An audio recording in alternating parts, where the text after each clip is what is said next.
Bonjour à toutes et à tous. Merci beaucoup d'être avec nous pour cette deuxième journée de European Lab à Lyon depuis H7, HIT et Hôtel 71.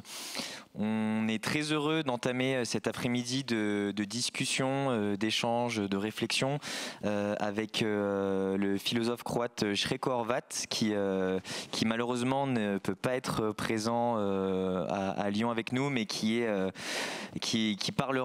va parler depuis Zagreb en Croatie, où il est basé actuellement, entre Zagreb et l'île de Vis, où il est en train d'expérimenter des formes d'alternatives assez intéressantes dont il nous parlera peut-être.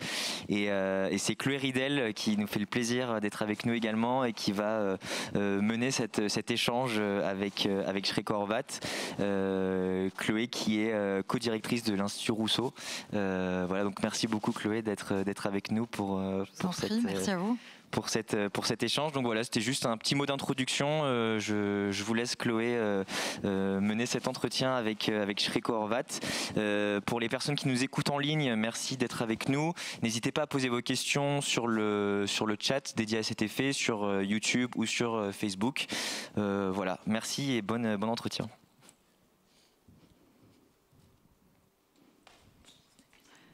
So Srečko, where are you? We will soon...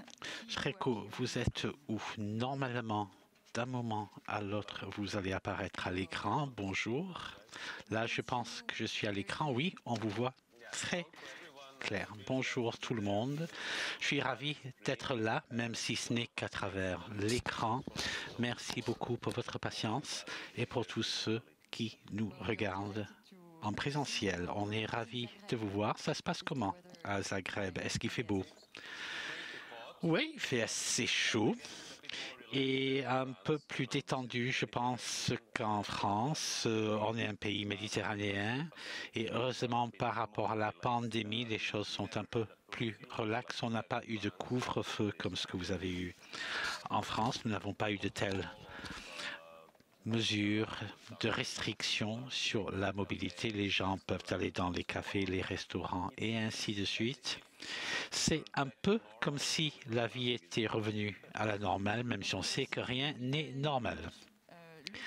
On attend avec impatience de vous écouter au sujet de votre dernier livre qui s'appelle, je vais dire le titre en français,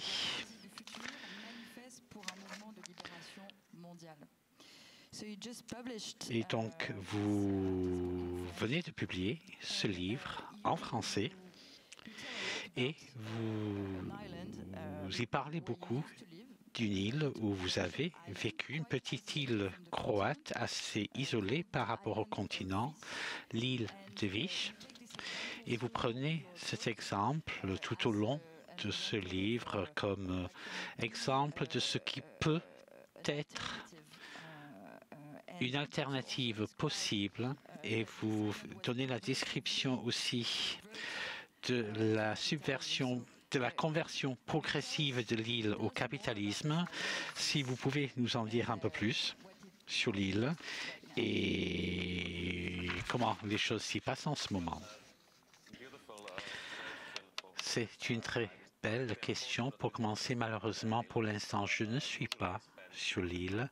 Généralement, je passe plus de la moitié de l'année sur l'île. J'y ai également passé du temps pendant la pandémie. Et vous imaginez bien, c'était beaucoup mieux d'être sur une île en plein milieu de l'Adriatique plutôt qu'ailleurs. J'ai passé le premier confinement de l'année dernière à Vienne et je pense que tous ceux qui ont passé un ou deux confinements dans une ville se rendent compte à quel point il est important de disposer d'un balcon ou de pouvoir sortir. Je ne peux pas trop me plaindre donc. Donc c'est l'île de Vis que j'ai visitée pour la première fois il y a une quinzaine d'années et je l'ai prise comme inspiration pour mes écrits et pour ma philosophie politique car il s'agit d'une île très particulière et ça remonte même à l'époque des Grecs anciens quand c'était une police indépendante, une ville indépendante, mais dans ce livre, La poésie du futur, qui vient de paraître en français, je parle plutôt de la période de ce que vous appelez la résistance. Et nous, en Yougoslavie, ça a été un peu plus loin que la résistance, dans la mesure où la Deuxième Guerre mondiale a servi non pas de prétexte à la résistance, mais à une révolution communiste. Et donc cette petite île qui est à 2 heures et demie de trajet en ferry depuis la ville de Split était une île très importante car l'île n'a jamais été occupée par les nazis. Les fascistes ont été bottés dehors même avant la capitulation de Mussolini en 1943. Il y a eu un mouvement de guérilla très important. Et donc, ce que j'ai essayé de montrer dans le livre, c'est pas que je suis nostalgique pour l'époque yougoslave. Il y a également des aspects négatifs à critiquer, même s'il y avait aussi des aspects positifs. Mais ce qui est intéressant pour moi, c'est que cela montre comment, dans des conditions de désespoir total, contre vraiment toutes les chances, vraiment, à l'époque, il y avait encore les camps de concentration. La plus grande partie de l'ancienne Yougoslavie était sous le contrôle des nazis. La France était occupée, mais il restait ce petit espoir sur cette île dans l'Adriatique. Et ce que j'essaie de montrer, c'est qu'il faut mener des expérimentations politiques même dans une situation catastrophique. Et ce qui est important aussi, c'est la relation par rapport à l'internationalisme. Depuis l'île de Vis, Tito partait à Bari, à Naples, pour rencontrer Winston Churchill, pour coopérer avec les Alliés qui avaient vraiment besoin des partisans yougoslaves pour la libération de la Yougoslavie.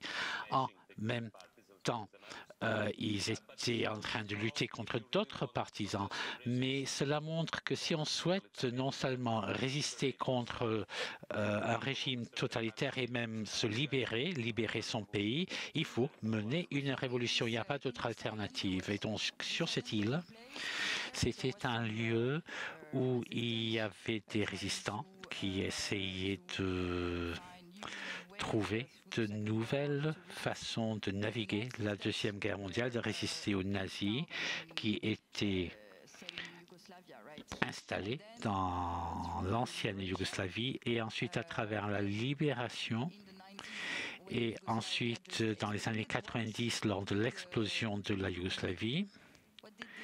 Qu'est-ce que cette île est devenue après la fin de la Yougoslavie, après la Deuxième Guerre mondiale? Bon, tout d'abord, pendant les périodes nazies, l'île a servi de siège des partisans avec un lieu où Tito pouvait se cacher. C'était juste après la tentative d'assassinat commise par les nazis. Il est venu à Vis. Là, on a construit un aéroport. Il y avait une grotte où il pouvait se cacher. Donc, c'était le siège.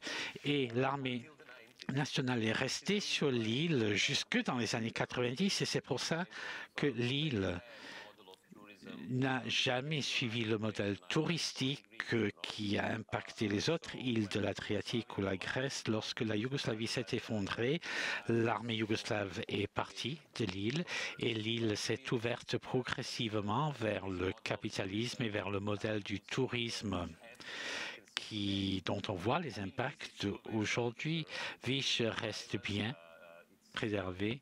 C'est une île qui est toujours très belle, plutôt calme, sauf au mois de juillet-août quand il y a plein de monde. Mais bon, le film, la deuxième partie du film Mamma Mia a été tournée. Mamma Mia, c'est un film, oui, c'est un film américain célèbre avec la musique du groupe suédois ABBA et tous les touristes suédois viennent et ils chantent des chansons d'ABBA à longueur de journée. C'est un peu agaçant si on est sur place, mais bon, ça rapporte de l'argent et c'est juste un petit exemple. Si on regarde dans l'Adriatique et aussi en Italie, en France, même en Espagne, vous voyez que ce modèle du tourisme basé sur Airbnb, l'économie de service avec des locations vraiment sans se préoccuper de l'écologie. Bon, je ne suis pas un traditionnaliste, mais je pense qu'il faut vraiment préserver certaines traditions, les traditions des pêcheurs sur certaines îles,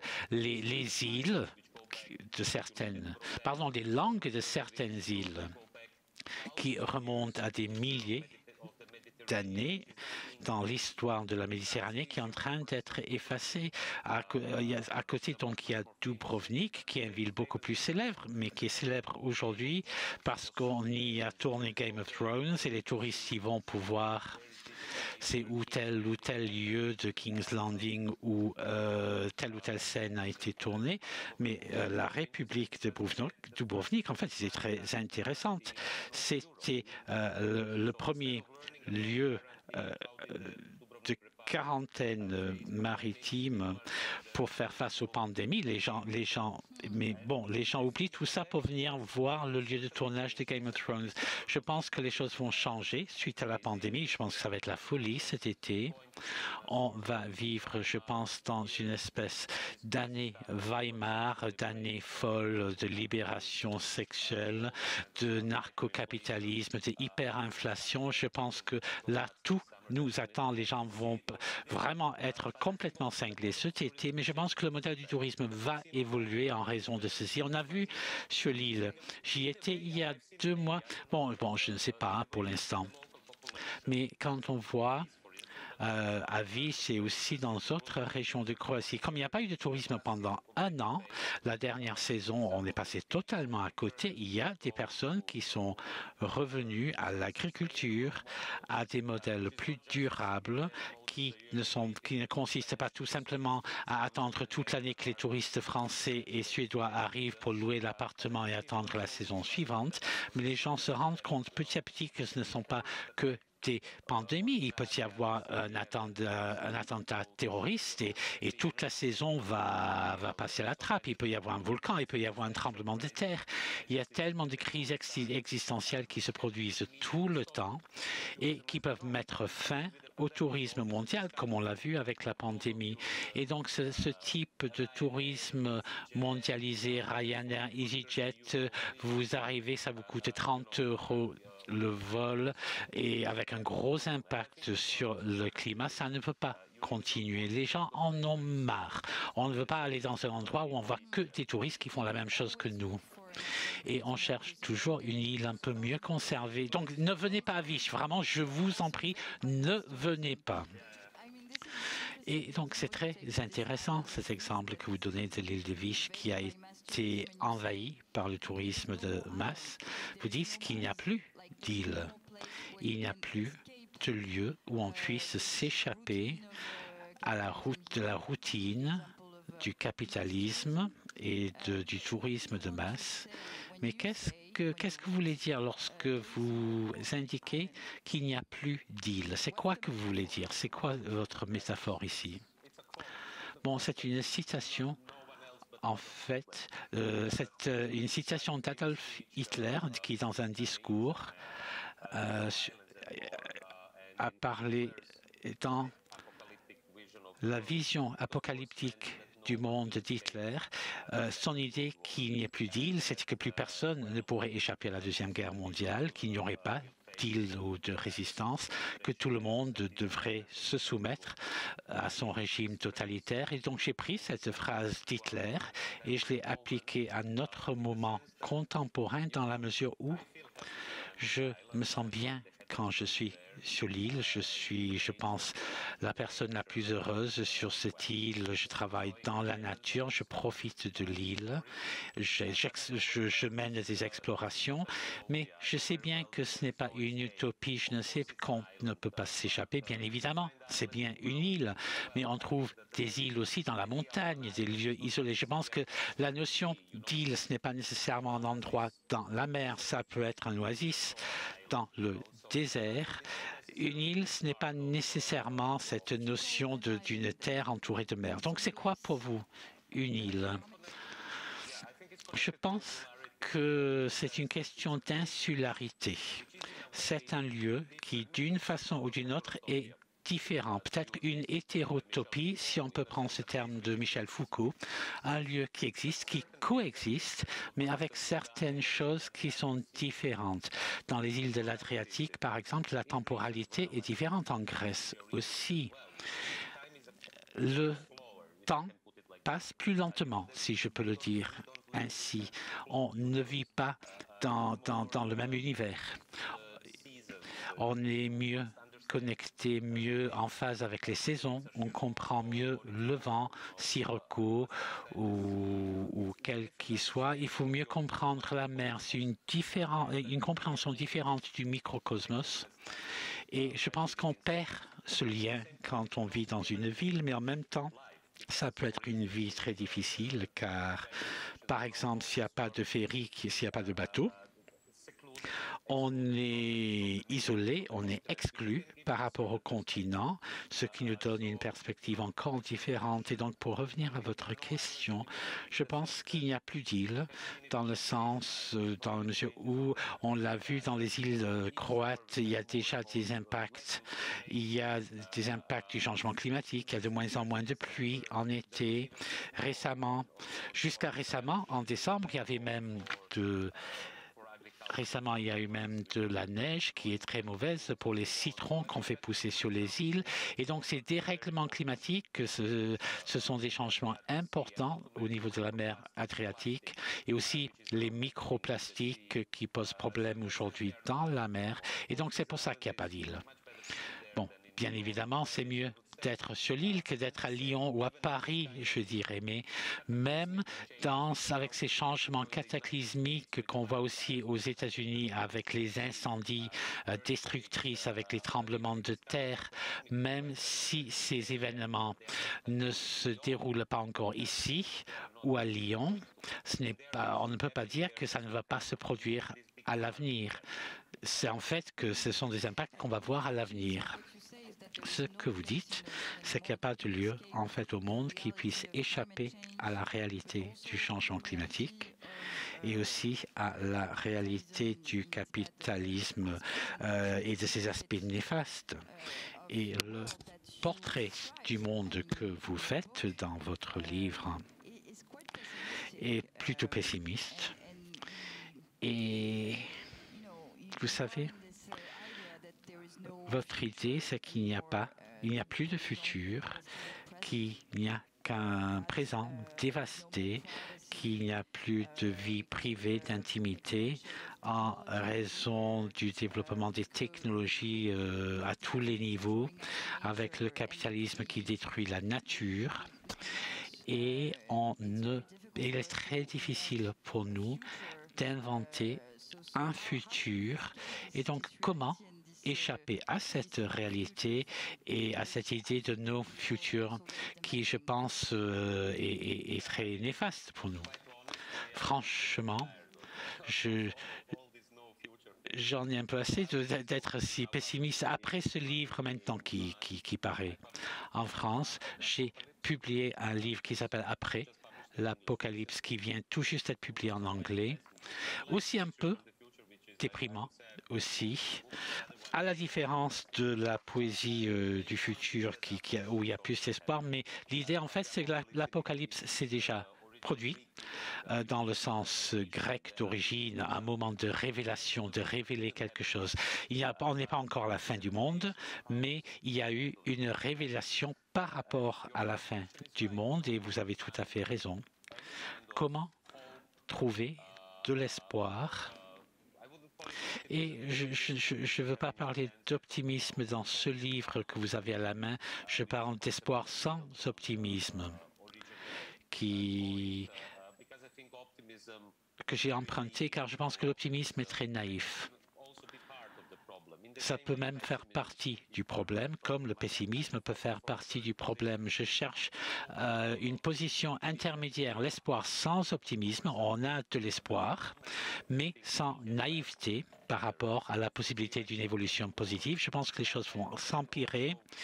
Et ensuite, ce qu'il nous faut à la place de l'espoir, c'est vraiment de la volonté, de l'engagement que chaque personne impactés par la pandémie au cours de cette dernière année, même si on a été privilégiés, même si on a pu travailler à distance, même si on n'a pas été un travailleur de première ligne, même si on n'était pas noir aux États-Unis, même si on ne vivait pas en Palestine. Je pense que toute personne impactée par la pandémie s'est rendu compte que ça ne peut pas continuer comme ça. Tout le monde se rend compte qu'il y a des choses dans la vie qui sont réellement essentielles. Les infirmiers, les médecins, les enseignants, les amis, la famille. Et je pense qu'il y a beaucoup de gens qui ont eu cet apocalypse personnel, cette révélation personnelle, en se rendant compte qu'ils ne veulent plus vivre comme ça. Bien évidemment, bon, je sais bien car j'ai participé à de nombreux mouvements sociaux d'Occupy Wall Street, au Forum social mondial et au référendum en Grèce. Et on voit que très rapidement, après une telle révélation profonde par rapport à soi-même et la société, au bout d'un moment, on revient en arrière, car il est très difficile d'être confronté à ces images apocalyptiques, ces réalités apocalyptiques tous les jours. C'est vraiment, ça devient une pathologie psychologique. Et c'est pour ça qu'en anglais, on a le terme doom scrolling en anglais. Avant de s'endormir, on est là à chercher sur les réseaux sociaux juste pour avoir toutes ces infos dévastatrices de partout dans le monde et ça peut être très déprimant. Ça peut nous mener aussi vers des pathologies psychologiques. C'est pour ça que je parle de l'importance de la technologie. Il faut qu'on se rende compte de l'esclavage dans lequel on est maintenu, des façons dont la pandémie a accéléré la numérisation du monde avec du Zoom partout. Vraiment, on se voit sur Zoom. C'est vraiment c'est comme un narcissisme. Vraiment, c'est devant un miroir à longueur de journée. En fait, je pense que maintenant, c'est comme à l'enfance et on se voit tout le temps cette image de soi et c'est pas très sain. Je préfère être sur scène avec des gens devant moi, mais je pense qu'il faut penser en profondeur à toute l'éthique qui en découle, pas seulement en termes de conditions de travail. Est-ce que l'employeur va avoir davantage d'opportunités pour nous exploiter, mais quelles vont être les idées par rapport à l'enseignement, par rapport à la pensée critique? Ici, on a un événement public, mais on passe par une plateforme qui appartient à des sociétés de la Silicon Valley. On fait comme si c'était un espace public quand ça ne l'est pas, sans vouloir être hypocrite. On perd les espaces publics, la pensée critique. Et en cas de pandémie, on a tendance juste à accepter, à faire des excuses pour se débarrasser de liberté qui, jusqu'il y a quelques années, semblait d'une importance fondamentale. Et j'ai peur que les gens ne se rendent pas compte même de perdre des libertés et qui s'imaginent qu'ils sont libres. Mais on s'en sort comment donc? De cette perspective triste, vous dites, bon, soyons optimistes, sans naïveté, si j'ai bien compris. Et si on n'est pas naïf, on voit un effondrement de la société. Vous dites dans le livre, vous parlez de la collapsologie, de cet effondrement, comment gérer l'effondrement d'une partie de notre monde. Et donc, pour vous, comment est-ce qu'on peut changer le monde si on a ce discours selon lequel tout va s'effondrer, mais tout se passera bien? C'est la première question. Et ensuite, c'est où le point de bascule pour faire changer le monde? Dans votre livre, vous évoquez la poésie du futur et d'un mouvement de libération mondiale. C'est quoi? Vous parlez de quoi là, ce mouvement? Bon, la poésie du futur vient de Karl Marx, qui a dit que la nouvelle révolution sociale ne pourra pas tirer sa poésie du passé, ne pourra pas être inspiré par le passé, mais devra tirer sa poésie du futur. Pour le dire de façon plus simple, je pense que l'un des gros problèmes des gens de gauche ou côté gauche et vert, disons, c'est que très souvent on est inspiré par des idées.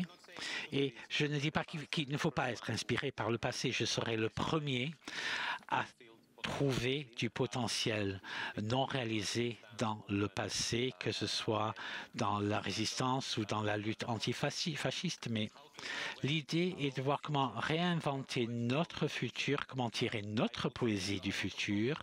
Et je dirais que très souvent, il y a des mouvements, des partis politiques en France, au Royaume-Uni, en Allemagne, qui très souvent ont des idées, disons, quasi radicales, mais quand on creuse un peu, c'est de la démocratie sociale, et même avec le pacte vert.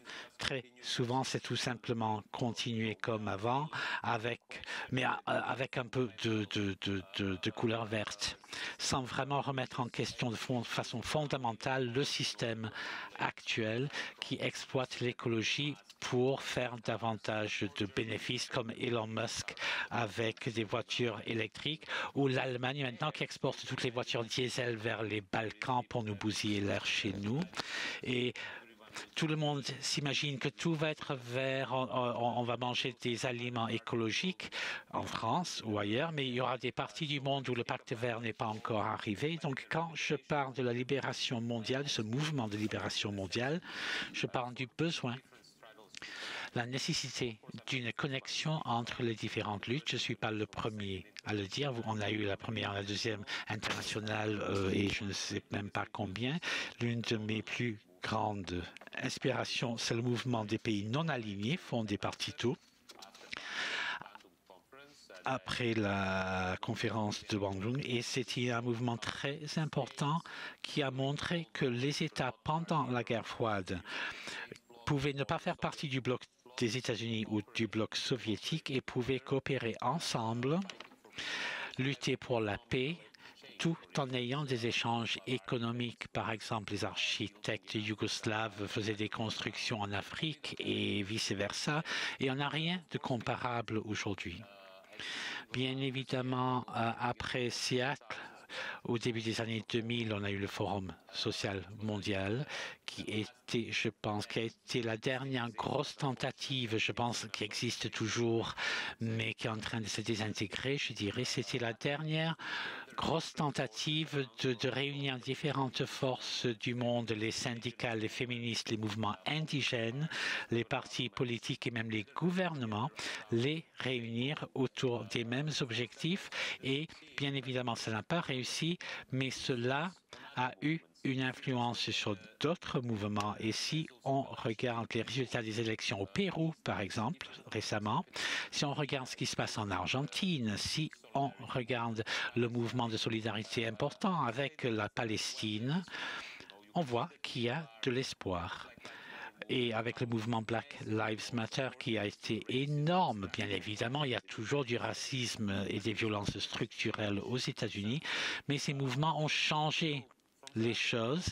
Et là, je vous parle depuis Zagreb, où récemment on a eu une grosse victoire depuis pour la première fois en 30 ans, avec la victoire d'une coalition des partis écologiques et socialistes qui ont repris la ville de Zagreb. Et c'est important que cela arrive au niveau municipal, car les gens comptent toujours trop sur un fétichisme de l'État.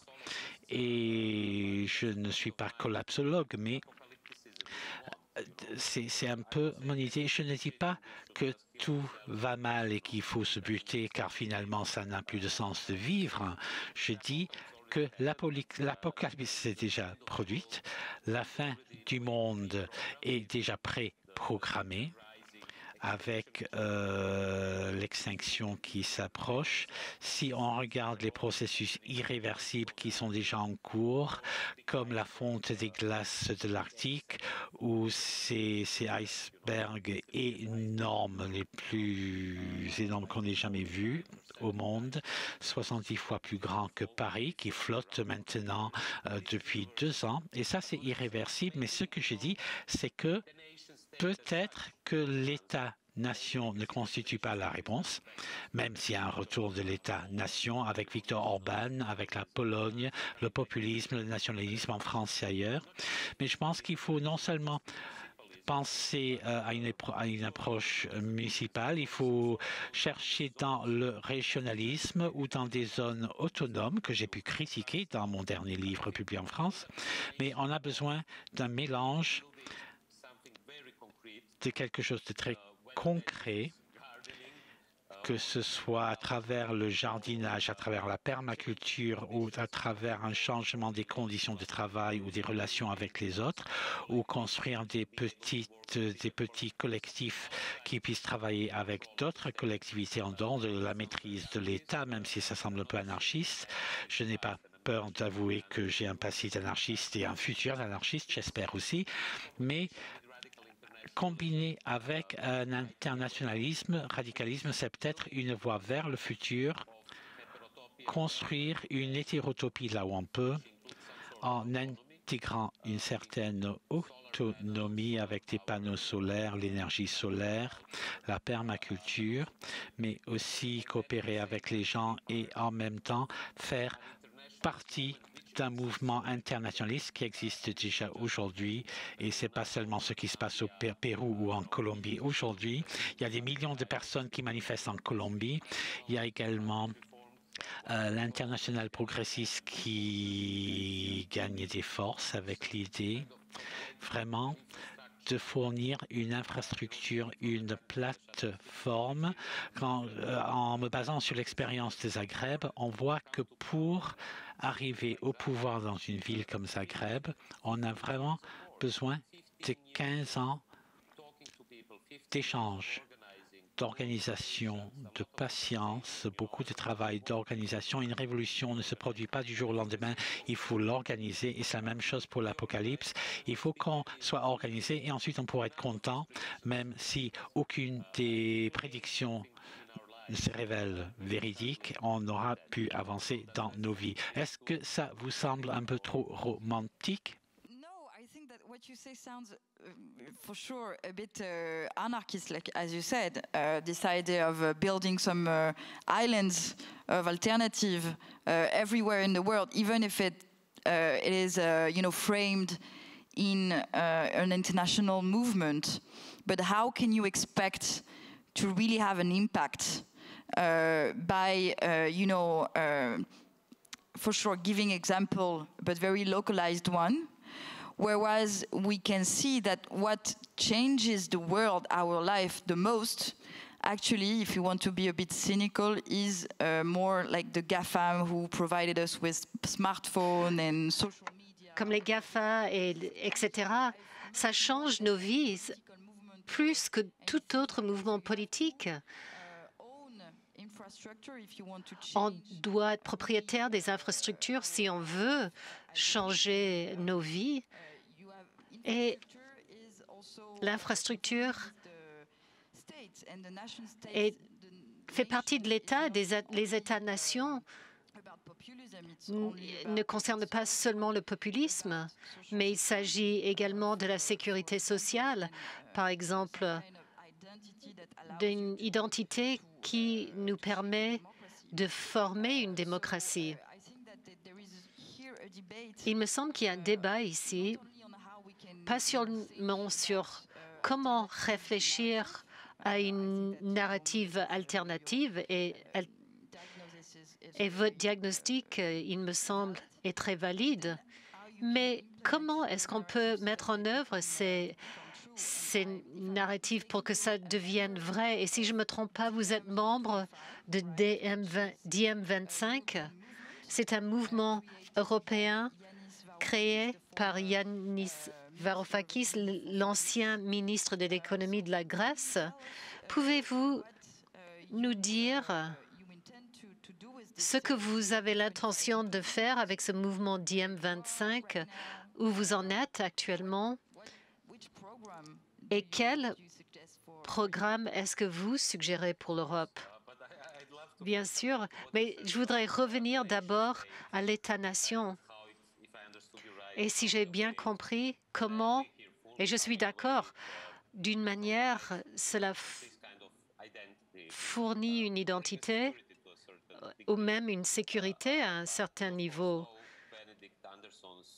Mais vous connaissez le nom de Benedict Anderson pour l'État-nation, c'est une communauté imaginée.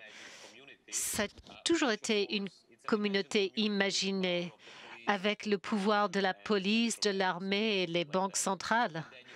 Je dirais de cette façon. Et puis vous avez l'identité parce que vous avez le sentiment d'être français et moi j'ai le sentiment d'être croate. Et même si cela revient, et on le voit avec Donald Trump, l'Amérique en premier, on le voit avec Viktor Orban, avec Le Pen, je dirais que c'est une idée anachroniste. Les États-nations existent pendant peut-être 200 ans. Il y avait les objectifs de Helmut Plessner, ceux qui sont arrivés les plus tard, comme l'ex-Yougoslavie. Après les années 90, on a des États-nations qui reviennent au nationalisme. C'est un concept qui vient du passé. Ça ne veut pas dire qu'on ne reviendra pas aux États-nations. Je pense que malheureusement, oui, je vois l'avenir de l'Europe comme une plus grande forteresse d'Europe où il y a où de moins en moins de personnes seront nées dans ces pays. Regardez la démographie, c'est un continent en train de vieillir, de mourir. Et si on regarde le Nigeria, l'Inde, où on voit les augmentations de population, y compris ailleurs dans le monde, vous pouvez imaginer ce qui se passera dans les années à venir et ce qui arrive déjà. Plus personne ne parle de la crise des réfugiés en Bosnie, mais on voit les images de l'Espagne où l'armée était en train de donner des coups de pied pour renvoyer les réfugiés dans la mer. Et on aura davantage de problèmes avec la détérioration des conditions climatiques. Regarde le Bangladesh avec le niveau de la mer qui monte et toutes ces personnes qui vont essayer de se réfugier dans l'Union européenne. Et quelle sera la réponse? Est-ce que l'État-nation sera la réponse? Je pense que non. On l'a déjà.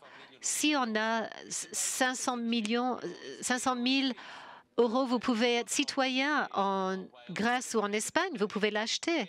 Et même pendant la pandémie, les travailleurs de santé dans l'ex-Yougoslavie allaient travailler en Autriche et en Allemagne et il fallait revenir dans leur pays. Ou des pauvres migrants venant de l'Afrique qui récoltaient les asperges pour permettre aux Allemands de manger des asperges tous les jours.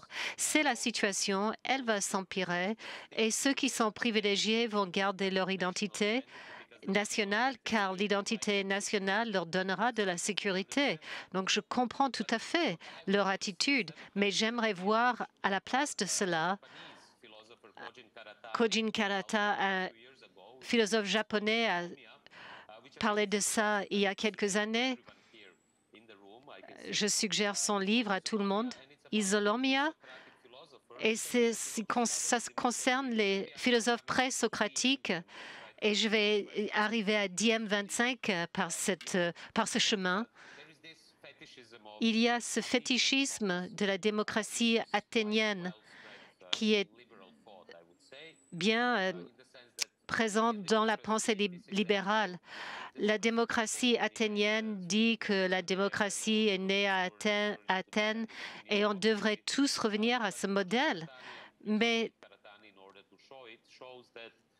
le projet Peratani dit, afin d'avoir la démocratie à Athènes, on n'a pas donné le droit de vote aux étrangers, les femmes et aux esclaves, mais en même temps, c'était basé sur l'expansion de l'Empire grec, sur l'impérialisme, sur l'exclusion, sur une guerre des classes. Et c'est pour cela qu'on avait une démocratie à Athènes. Par contre, avant Socrate et ses philosophes, il y avait Thalès, Anaximandre, Diogène et d'autres. Il y avait un système qui était déjà cosmopolite, un système qui... C'est le concept d'isonomia. Il fallait aller au-delà du concept de la démocratie et c'est nécessaire aujourd'hui. C'est connecté aux États-nations. Donc, si vous êtes un citoyen d'une nation, vous avez les droits de citoyen. Sinon, retournez dans votre pays et vous pouvez ramasser nos asperges, mais vous rentrez chez vous après. Il faut aller au-delà du concept de l'État-nation et c'était l'idée originale de ce mouvement pour la démocratie en Europe, le Diem 25, qui dit qu'il faut construire un démos européen où toutes les personnes européennes en périphérie ou au centre de l'Europe ont des droits de citoyenneté et peuvent descendre à travers des assemblées de citoyens avec la démocratie directe, des lotos, des systèmes. C'est une idée qui vient de la Grèce ancienne. Je pourrais parler pendant des heures pendant Diem maintenant, mais on a une partie politique en Grèce, c'est ce qui est important. Nous sommes rentrés au Parlement en Grèce. Nous avons un programme pour l'Europe, pour pas seulement un Green New Deal, c'est bien plus radical.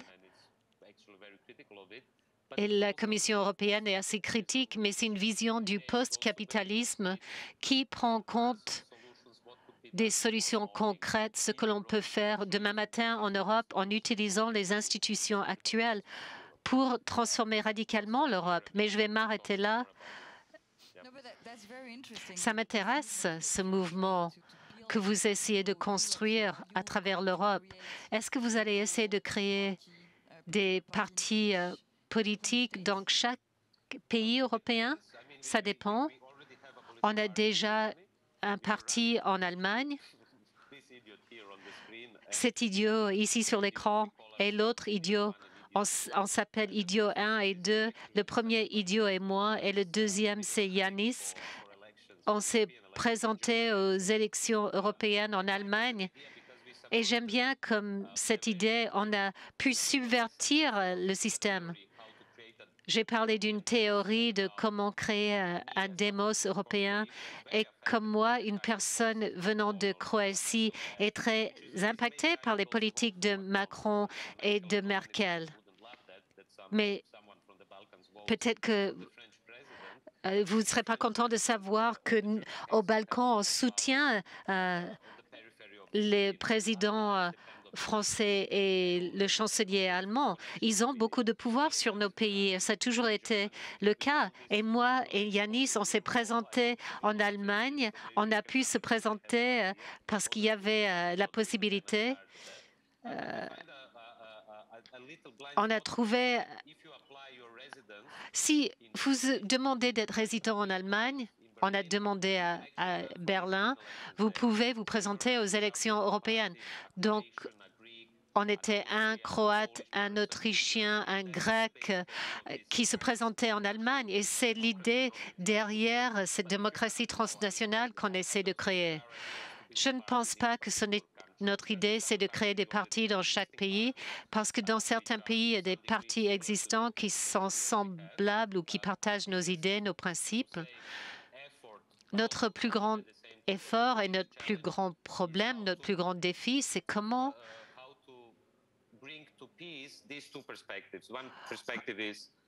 trouver une adéquation entre ces deux points de vue. Il y a un point de vue vertical, la politique représentative donc présentée aux élections, et l'autre étant horizontal, c'est-à-dire Diem est un mouvement avec des partis politiques. On essaie de mettre tout cela en adéquation. Lorsqu'on regarde les mouvements sociaux qui ont été créés en Europe, de Podemos à des mouvements en France et ailleurs, très souvent, le mouvement s'est transformé en parti politique et le mouvement a été perdu. Et c'est un gros problème, c'est un défi pour tout mouvement social de ne pas juste devenir un autre parti politique. Quelle serait votre histoire pour l'Europe post-pandémie? Dans cette ère, quelle serait votre idée? Comment cela pourrait vraiment montrer le progrès et égayer notre avenir? Pas celui qui est mis en avant par les populistes et les gouvernements actuels. Leur narratif, leur récit rencontre du succès en protégeant notre mode de vie, mais on voit plus de problèmes avec l'endettement, les mesures d'austérité, le néolibéralisme.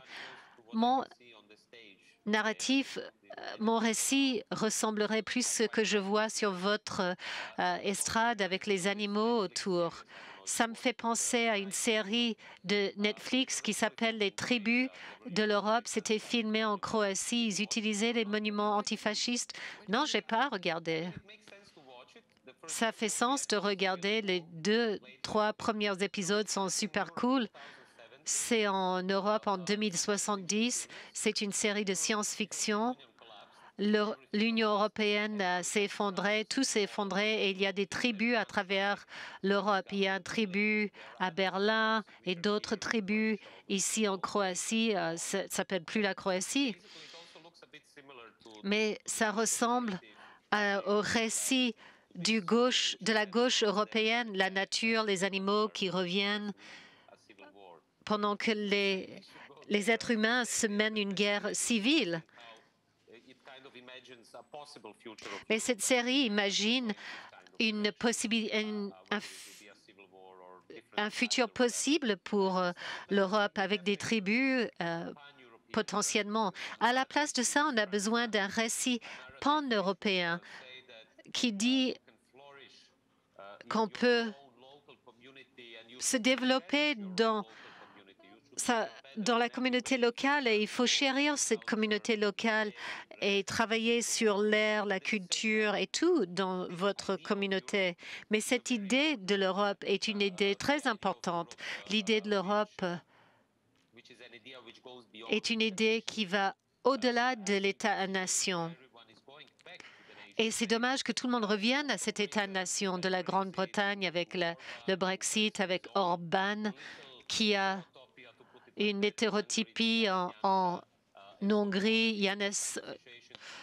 Je pense que le récit du pan-européanisme est important. On doit inclure la Russie, la Turquie et les autres pays limitrophes.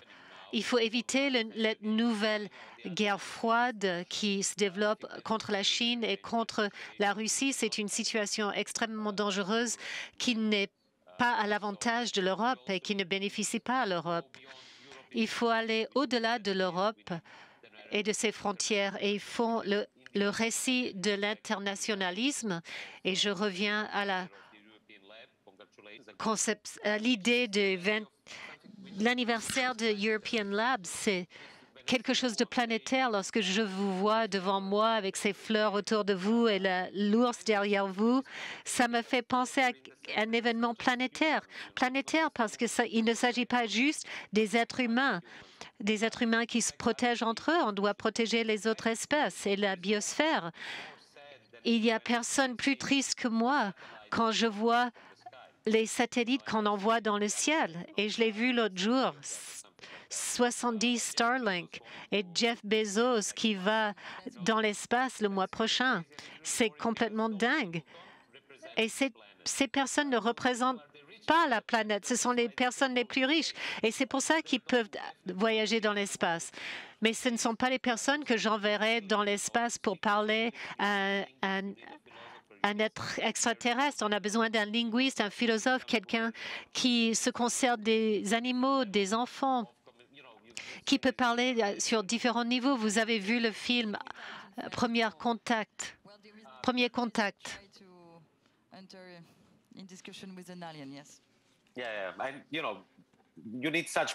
On a besoin de ces personnes et pas des entrepreneurs qui ont fait carrière en vendant des livres ou des voitures. Il n'y a rien de mal à vendre des livres, mais il vaut mieux les acheter chez son propre libraire. Donc, j'aimerais bien voir ces récits planétaires qui vont au-delà de nos nations, nos identités, et qui vont au-delà de notre anthropocentrisme, comme si les humains étaient plus spéciaux, plus importants que les autres. Mais dans l'histoire de l'univers, nous sommes juste une petite étincelle qui sera peut-être oubliée un jour. Nous devons ouvrir notre vision à une vision planétaire qui prend en compte des millions d'années, le biosphère, les sémiosphères, d'autres espèces, pas que les humains. Et ce point de vue comprend l'anticapitalisme. Il n'y a pas de perspective planétaire sans se rendre compte que l'expansion, l'extraction du capitalisme mondial nous mène à l'extinction. Quelle serait la stratégie pour mettre en œuvre ce récit? Une planète et l'écologie. Utilisez tout ce qui est à votre disposition, c'est ma stratégie. Comme Mao Tse-tung a dit, je ne suis pas maoïste, mais je peux le citer. Laisser des milliers de fleurs s'ouvrir. Black Lives Matter, la permaculture, la poésie, l'art, l'éducation. On a besoin de tout ça pour créer ce récit. Et c'est déjà en train d'être créé. Regardez l'influence de mouvement des enfants. Ils ont pu avoir un impact sur notre récit actuel en disant on n'a qu'une seule planète. Il n'y a pas une autre planète. Et s'il y a une autre planète dans 100 ans, ce serait une planète qui est détenue par les sociétés du Silicon Valley. Je n'ai pas une stratégie simple. Personne n'a cela. Je dirais ce qui est le plus important, c'est de construire localement tout ce que l'on peut, ne pas attendre le lendemain, ne pas attendre la révolution pour changer mon comportement envers mon partenaire, mes amis, mes enfants ou la dame qui travaille à la supérette. Il faut le faire aujourd'hui parce que peut-être qu'il n'y aura pas de demain. Et il faut connecter au niveau international aussi, c'est important. Il faut connecter avec les expériences semblables, ce que vous essayez de créer dans votre propre vie. Il faut être ouvert, il faut être humble. Et on devrait parler de cela. Les nationalistes utilisent la politique de la peur. On ne parle pas assez de l'amour aujourd'hui. Qu'est-ce que vous voulez dire sur l'amour pour conclure d'une manière positive? C'est l'énergie qui fait tourner la planète. D'un côté, il y a l'argent et de l'autre côté, il y a l'amour. L'amour est important. On a vu ça avec la pandémie. Je ne parle pas de l'amour romantique, même si c'est très belle, l'amour romantique. Il y a beaucoup de sérotonine produit. On a l'impression d'être drogué. C'est magnifique de tomber amoureux. Mais je parle de quelque chose de plus, c'est-à-dire un amour radical où on ouvre notre espace à l'autre. Arthur Rimbaud a dit qu'il faut réinventer l'amour tous les jours. Et pendant la pandémie, moi, je ne sais pas pour les autres, j'espère, j'ai essayé de réinventer ma relation avec mes parents pour les aider autant que possible et pour mieux les comprendre. Et c'est pareil pour votre partenaire, c'est pas donné. On doit toujours réinventer la relation d'amour et il faut l'élargir aussi, l'élargir vers les personnes qu'on ne connaît pas, mais également vers les animaux. Je ne dis pas ça parce que je suis végétarien depuis 22 ans. Je n'en parle jamais. Je ne suis pas un végétarien fasciste qui va vous engueuler si vous mangez de la viande. Mais je dis qu'on doit étendre ce point de vue et inclure l'amour. Il faut inclure l'amour dans tous les aspects de notre vie, dans le jardinage. Il faut inclure les animaux. Et ce n'est pas la privatisation de l'autre, c'est ce qui arrive. Et l'écologie, c'est la plus grande révolution qui se passe. Ça change notre manière de créer des relations.